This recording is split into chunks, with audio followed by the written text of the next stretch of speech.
10 years na kami ng boyfriend ko. Best friend ko siya.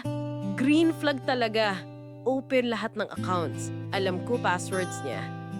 4 months pa nung kaming kasal, pero sobrang secure ko sa kanya. Never kong inisip na magluloko siya.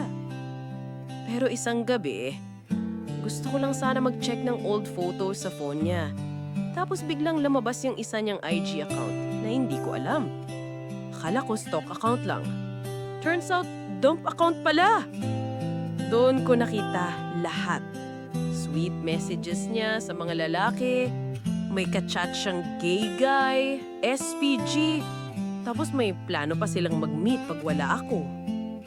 Sobrang nanginig ako nung binuksan ko pa yung telegram niya. Andun lahat. Kunonfront ko siya. Iyak lang siya. Umamin. Sabi nga, na-curious lang daw. Bye daw siya. Pero wala daw natuloy. Hanggang ngayon, naguguluhan pa rin ako. Ayokong mapahiya. 4 months pa lang kaming married. Pero grabe, ang sakit mabasa lahat ng tinatago niya sa akin. Ate, first of all, your feelings are valid. Hindi ka OA. Betrayal pa rin yan kahit hindi pa natuloy. Kung tapat at satisfied siya sa'yo, bakit kailangan niyang mag-explore sa ibang tao? Tatos hidden. Ang curiosity na sinasabayan ng lies, deception, and secret meetups in the making, hindi lang basta curiosity. It's cheating behavior, emotionally and sexually.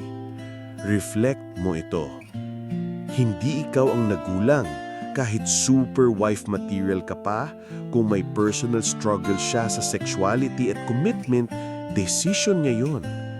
Anong klaseng trust ang mabubuo niyo ngayon? Ready ka ba to forgive kung he's truly remorseful, seeks help, and opens up honestly? Kaya ba niya? Kaya mo ba? Communication is next. Kausapin mo siya calmly. Ano ba talaga gusto niya? Gusto niya bang i-explore pa?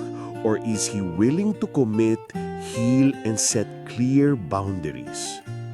Suggest professional help, marriage counseling, or individual therapy for him para ma-address niya yung curiosity na tinatawag niya. Protect yourself. Okay lang na ayaw mo munang ipagsabi, but please don't keep it all in. Talk to a trusted friend or therapist. Hindi nakakahiya mag-seek help. Kung paulit-ulit to, ask yourself, are you staying dahil sa love or dahil sa takot mapahiya? Kasi ikaw rin ang mauubos. 4 months kasal pa lang kayo. Forever is a long time to be betrayed. Walang mali sa second chances kung may genuine remorse and change.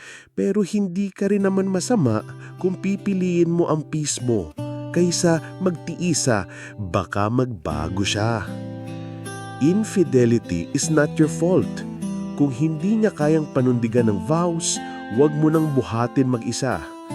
You deserve honesty and loyalty, not hidden windows and dump accounts. Kaya mo to, ate. One step at a time. Hugot mo. Safe space natin.